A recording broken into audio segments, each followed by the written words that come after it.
Hello. I just wanted to share some things that I've been pondering or become aware of in the last while. Um, my name is Matthew Tomasoni. I am an Uber driver and musician, and failed musician, but I think my music is pretty good. I guess others have told me otherwise with my record sales and streaming and such. But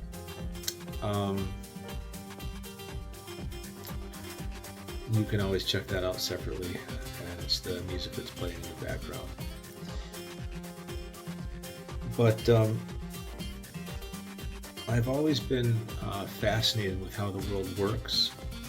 When I was young, I read Einstein's theory of relativity. When I was like, small child, and was just fascinated with that kind of thing, and psychology, as a teenager, and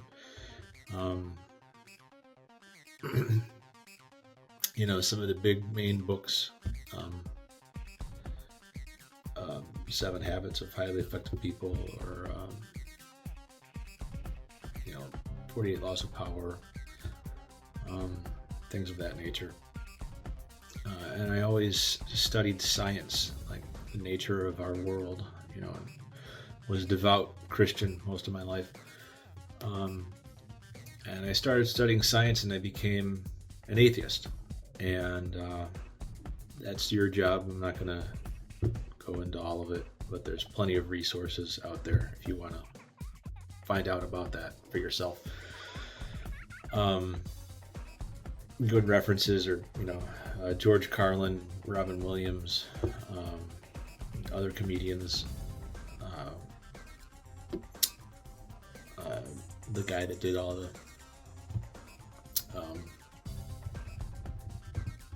I can't think of it, but the award shows, super funny. Ricky Gervais, Dark Matter 2525, Religulous, The God Delusion, The Four Horsemen, Christopher Hitchens in general, but also all formal debates that he did. Ken Ham versus Bill Nye with the Noah's Ark, and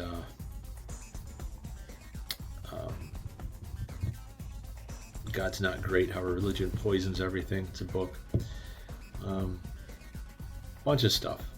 There's plenty of resources out there, and more. Some of it might interest you more than it did me, or speak to you in a certain way.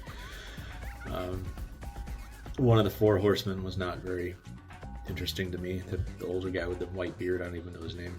But, Sam Harris and Richard Dawkins, Christopher Hitchens, they were Bill Nye. I mean, plenty of people that just spoke openly about why they don't believe in the Judeo-Christian God, either never did or no longer do. And that's your responsibility, that's your journey. You can close your eyes and say, no, I'm not going to question my faith, what my mommy and daddy and grandma and grandpa told me, in society.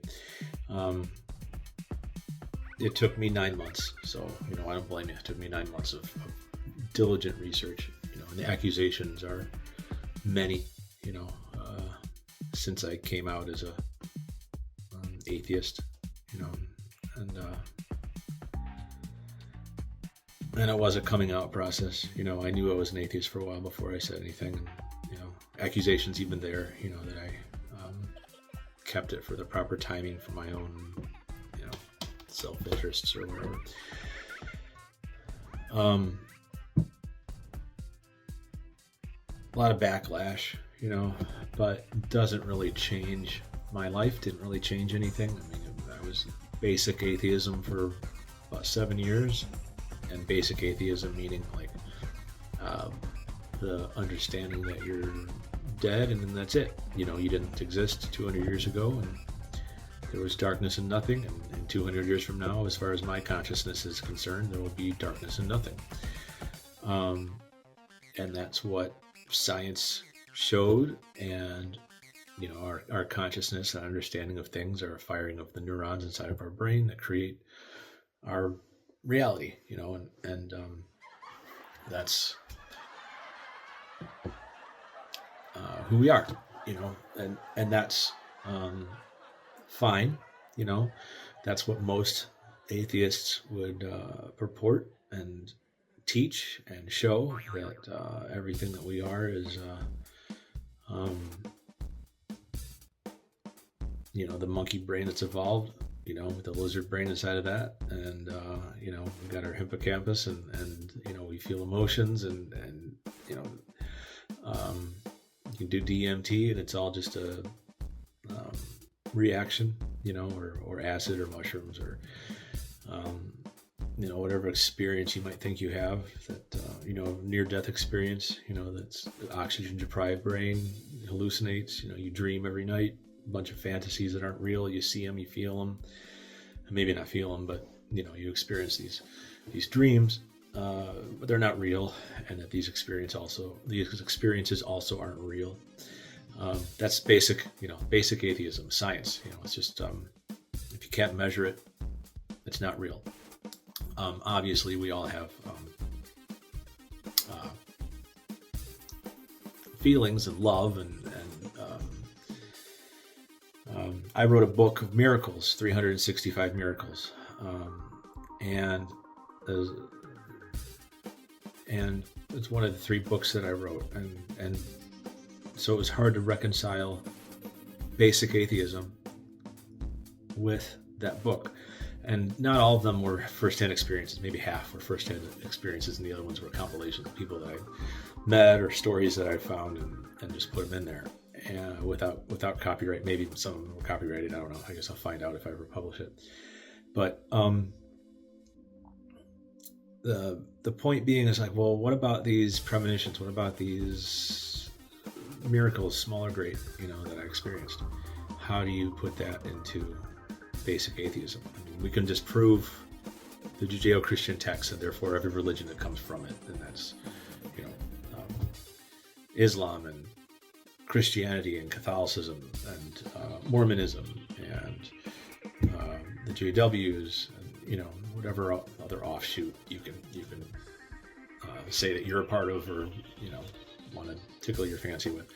You can just prove that those things didn't happen, because the book of Genesis is just absolute bullshit, and you can prove that it's not true many times over. And the Bible itself contradicts itself, so many times. And again, you can put up whatever walls you want, or believe whatever you want. You're free to do that.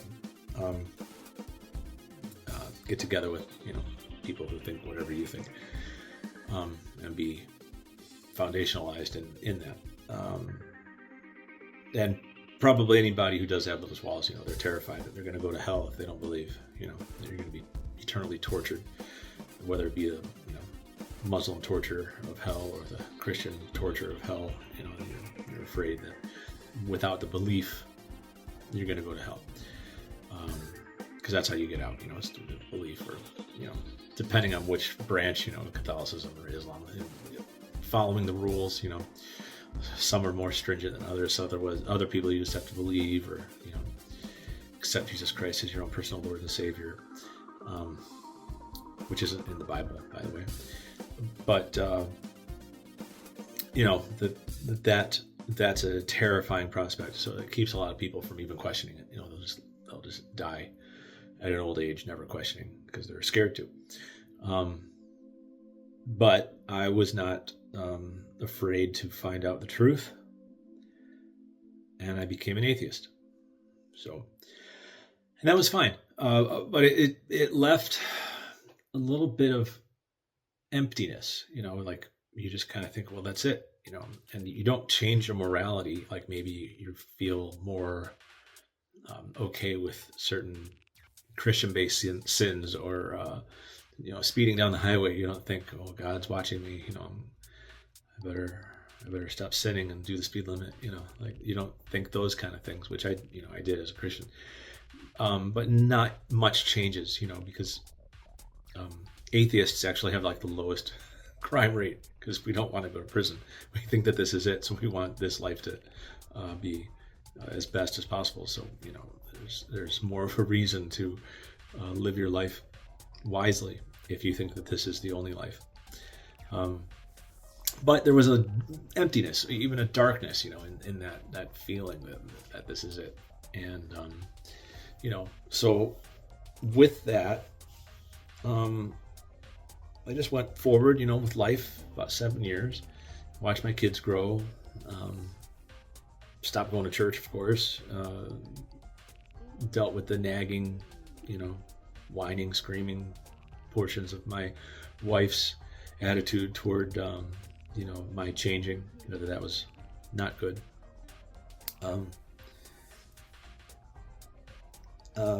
But I just had this thought a few months ago, probably in October, and now it's January, so not that long ago, that it would be fun to sit in a tree, because some of the people that I look up to, or changed the world, Einstein, Newton, Michael Jackson, that they found inspiration near, in a tree. And I thought, well, that'd be cool. Let's see if I sit in a tree, maybe I'll get some kind of understanding, music based, most likely, or something else, along those lines. I wasn't thinking much else. And then I just had an explosion of understanding of what the world is. And the way I could describe it is, the first week and a half, I just marveled as I just thought to myself, I know everything, all the things that I'd wanted to know about, the theoretical dimensions and space-time and such, that everything has started to make sense, and where before, like, Christianity didn't make sense. You had to just keep believing, and obviously your prayers were never answered, and nobody ever sees angels, and Jesus Christ isn't there, and God doesn't do anything for you, and lets people suffer and die and not get saved, and et cetera, et cetera. It's just an awful way to live your life, thinking that God's going to somehow do something for you when He doesn't. And all the things that you do are your own choice, or your own actions that cause them to come forth, and not God. And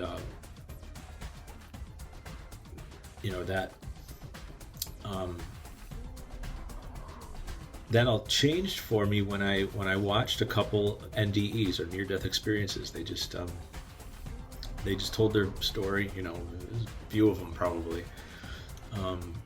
and they just talked about the life review and being one with everything, out of their body, not being connected or attached to their body, or even aware that was them.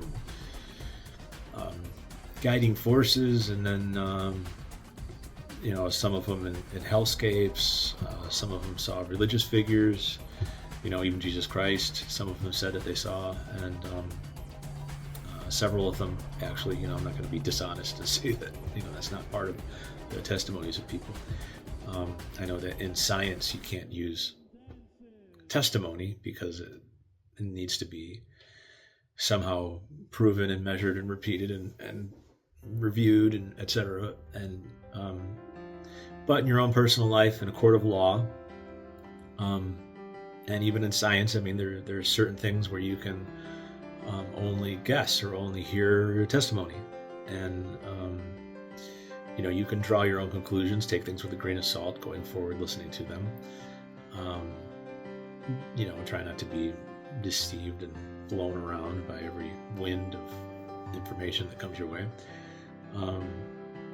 Get all conspiracy theorist about things, but it just made sense. All the things I had studied about science, the miracles that I had experienced, some of them were like in Christianity, some of them were in the experimenting with The Secret, when that was popular. I was a few years late, but same principles, it didn't change anything when I discovered it and listened to it and practiced it and found most of it to be nonsense. It's good to have positive thinking, say I am a billionaire superstar musician, that's great. But the reality is, I'm not. I could be, and if you look at yourself without time, maybe that's true. But I have no proof that that's ever going to happen. I could get hit by a car tomorrow, and then I'm not. But a lot of introspection with that sort of thing, and just understanding waves. That everything is a wave. That you hearing me and seeing me is the electrons in the phone and the firing in your brain. Those are wavelengths that have collapsed into a certain position to become matter. That the light waves are traveling to your eyes, sound waves, and that all electrons function as both a wave form, but also as physical matter. Photons, electrons, waves, and then they have their different wave functions, and then collapse into one form as you observe it. And there's, I know there's a lot more to it than just that simplification of it. But basically the idea is that everything is in a wave state ultimately, and then collapses into the form that we observe and see. That there's more empty space than there is physical space, and that my finger is not just tiny little electrons spinning around the nucleus and and all that. It's the protons and whatnot. It's huge. It's miles wide, interacting with all these other molecules that have collapsed into solid form through our observation. And the table, my two fingers, the electrons are pushing against each other, creating that repulsion, so that I don't go through my fingertips, I don't go through my desk, I don't fall through the earth, etc. That there's a physical construct through these electrons pushing against, in the molecules of my body. But the Nobel Peace Prize, or not Peace Prize, the Nobel Prize, those three men this year were guys that proved that electrons behave that way at their macro level and not only at the micro level, singularly. They paired them together and they went through a barrier that it should not have gone through, the electron pair. And what it showed is that it behaved as though it knew what to do, even though it really shouldn't have, because there was a barrier there that should have kept it from going through the circuit, but it went through the circuit anyway. Which was further basis, I won't say evidence, but basis that our physical world at the macro level is also influenced by the possibilities, and if you think about the possibility dimension and everything collapsing into different universes or bubbles or multiverses or omniverses, whatever you want to call them, that if through our choices going forward, linear in time, that things collapse one way or another, or we're simply experiencing them and they feel like choices. Science points more in that direction. But just how that, as I snap my right finger, I've chosen to do that now, and now it's collapsed in time. In the present, we're choosing, or it's collapsing. In the future, what is possible, everything, and what is in the past, what did happen. So it's collapsed in the past, and but science proves that there is no time. That is a construct or an illusion. We can't escape it. We can't get out of it. It doesn't matter. If you do DMT, or if you're a physicist, I mean, you're still stuck in this body going through time together with everybody else's consciousnesses moving forward. There's no getting away from this. You could for a time, maybe, like dreamscape, or again, like some sort of, hallucinogenic, or if you meditate or see things, or if you're able to, if any of that's real. I haven't found it to be, because I've tried it. I wasn't able to astral project. I did see and experience amazing things, but I didn't leave my body and wander around in some other plane. And people have scientifically tried to do that, with the binary waves, where different frequencies in your brain creates the middle one. You're supposed to come out of your body, and et cetera, et cetera. I only tried it once, but I did it before, on my own, and it didn't work. And I'm not saying that it's not true, because it didn't work for me, because I tried it twice. But regardless, even if you do that, you still come back. The people that don't come back to this world are people that are dead. So it could be that death is the untethering of this, physical realm with our consciousness. And Stephen Hawking's, one of the things that he did was show that there were only a certain number of multiverses or polyverses, where other people, scientists, more importantly than some guru, but because I like to think that I'm an atheist still, or scientifically minded, that if you can base your presumptions upon science, then then even if it's the forefront of science where we're still trying to figure it out, then at least it's grounded in reality. You're not just believing things that aren't real, or forcing yourself to believe, I am a superstar billionaire musician, and it hasn't come to pass. I am an Uber driver, and I've made music, right? And I'm an author. I've written books, but I'm not an author. Like I don't do those things for a living. I make some money with it, but not, probably negative if you count all the equipment and all this advertising and all that stuff. It's nice to think positive, but it's going back to science, it's like, okay, well, what are we? Are we just going to die? We live our life and that's it? But if you look at science, the time doesn't exist. The idea that we're born and die at the same time, that we simply are. So if I could look at you through the fifth dimension, looking down at the fourth, I could see the full you. All of what you've done already, because everything that you will do and have done and are doing, you're watching this video right now, but all of that is, you simply are all of that.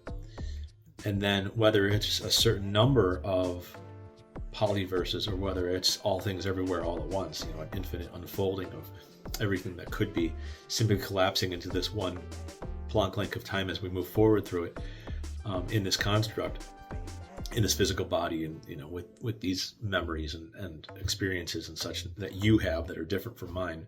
But we're still on this planet Earth. We're not doing anything else. We're just here on this planet, experiencing what we do in human flesh.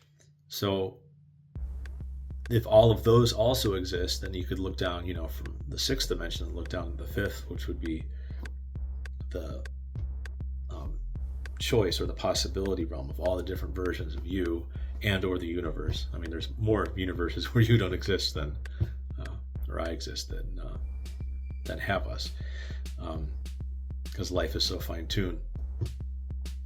And then I came across different readings, Taoism, which I think is fairly accurate. I didn't read the whole text. I just kind of read like the basics, and a lot of like Alan Watts kind of stuff, which I was already familiar with. And just had like the premonition to not meditate, to not visualize, to not speak things that are, and bring them into the, manifestation and all that stuff. You can if you want, if that's your thing, if that's your vibe, if you like praying, to whoever, Jehovah, your higher self, I don't recommend the Judeo-Christian text, because I think it makes you fragmented. I think it makes you understand that everything is outside when everything that you need to know is inside already. If everything is everywhere all at once, and everything is simply collapsing into a form that could be Therefore, everything that you are is everything that could be. Like, you are point of light. You're burning, bursting, ready to burst forth. Suppressed light. You're most likely you're a suppressed light. People that live in harmony, though, can fulfill more. I think that we're all fragmented in this dimension, in this plane of existence, because we're so limited in our understanding. We're so limited in our movement capacity. We don't get to travel through time. We don't get to go back and change our decisions. We don't know what's going to happen in the future. We don't really know what's going to happen when we're dead. We don't know if there are higher planes of existence. We don't know if there's beings anywhere other than here. We think there are. Scientifically, it makes sense. Mathematically, there should be. And in higher dimensions, then there should be different layers of what is. As you go up and up and up, there's wonderful videos about just the 10 theoretical dimensions. But the thought is, just like if I could look at the full you in the fourth dimension and see everything that you've done and what you are, and then also look at all the things that you could be, all the possibilities from the sixth dimension, looking down to the fifth of the possibility dimensions. What if you get all the way up to 10, where your consciousness experiences everything everywhere all at once? Well, what would be beyond that? It would be somebody who could look down on that. You could call it the 11th. What would that be? I don't know. At that point, you're just extrapolating bigger and bigger and bigger, and that's probably what the universe is doing. It's a universal consciousness that continuously expresses itself and continuously unfolds. Even though there is no such thing as time, it still seems to be continuously unfolding and experiencing new things. Like whatever was is bigger. Every layer of consciousness discovering itself. And the first one of the things that I mused on was why is there anything rather than nothing? And the answer that I thought of was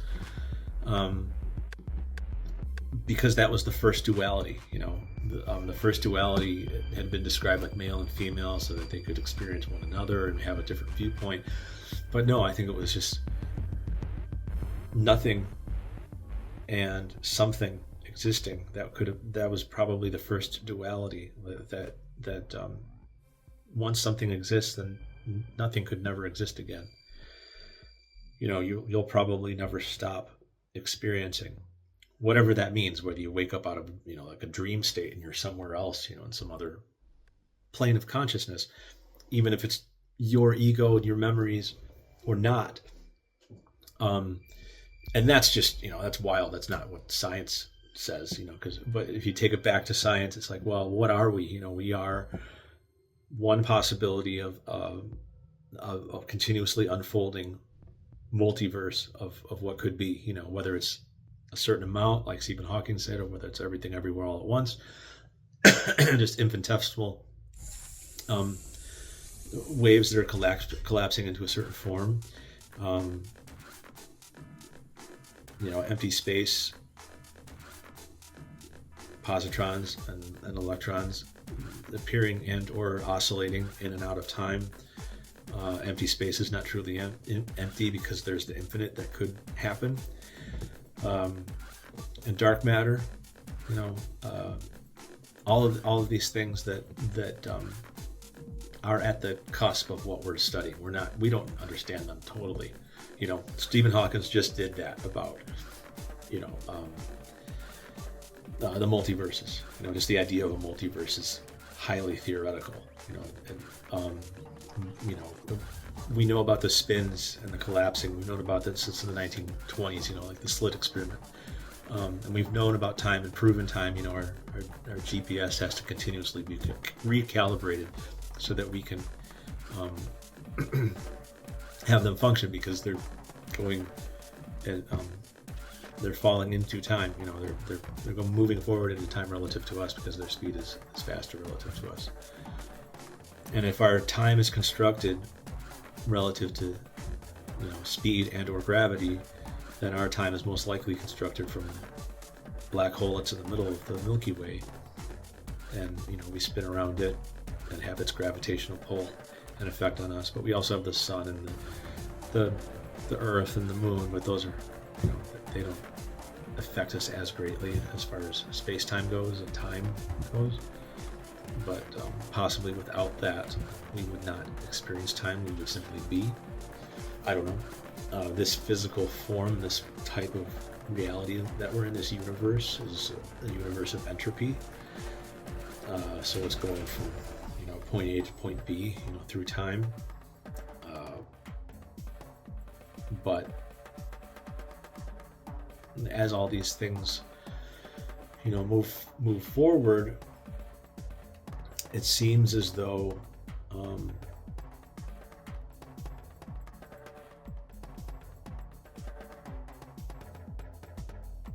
consciousness is a construct that most people in the NDEs say that consciousness survives death. And it's not what atheists thought. It's not what religious people thought. I've seen,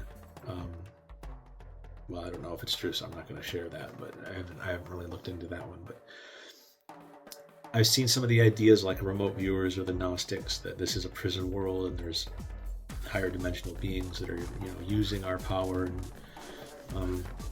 keeping us trapped through life cycles or reincarnation and taking away our energies for their purposes, or refracting our light, etc., which is fine. And if you were to subscribe to those things, then it doesn't really matter, because you are them. If I'm you and you are me and we are all everything, and it's all just one big consciousness expressing itself in different forms, then we are also the archons, and we are the demiurge, and the all the evil beings that are out there that are keeping us imprisoned. We're them. It's all just one part of consciousness. So we can kind of like fall back into our higher self if that exists. And I experimented with that, saying hello to your higher self and thanking it, and letting it fill your body and imagine all this stuff. And it happened, and it worked, and it was neat. Doesn't mean that it's real. I dreamed a dream last night, and it wasn't real. But it seems much more plausible, because the way that they described space and time, I mean, the people that have died and come back to life, and what better people to ask? My son was like, I don't know what could happen when you die. He said that today. I was like, well, we asked the people that have died and come back to life, and he laughed because he thought I was joking in part. I said, no, seriously. There's a scientist who started studying these and got over 200,000 people that had died and come back to life, got their testimonies, and there's YouTube channels, and there's books, and there's and they're always trying to sell you something, but it is out there. You can hear their testimonies, and it's very similar to to each other. Some of them it's religious. Like I said, they see Jesus or something, or but most of them it's just they go through the whole process of the life review and all that. So I'm just kind of fascinated with it. What is my point? I guess I just wanted to share this. And I don't really have anybody to talk to about it. I have shared this and that and the other thing with family and friends, but most people just look at you funny if you say these things. And it's okay, people kind of look at me funny anyway, but when you're a musician, you just kind of, you do things your own way. That might be why you're wired to be a musician or an author or something like that, or a dancer,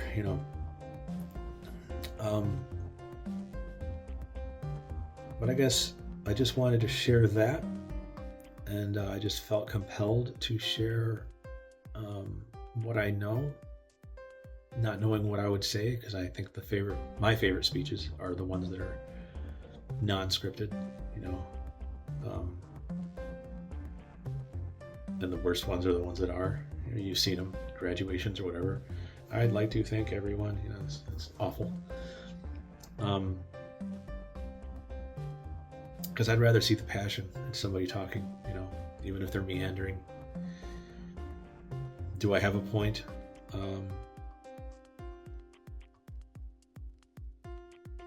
I don't know. I just have this bursting forth of information, and I've been taken on this great journey of discovery since I've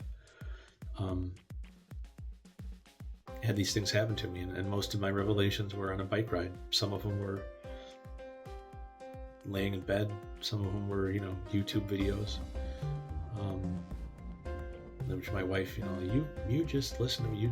I don't just listen to YouTube videos.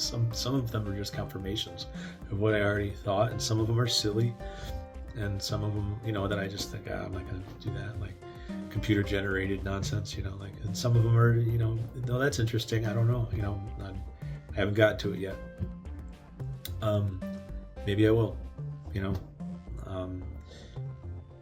but this is where I am. This is who I am. It defines me.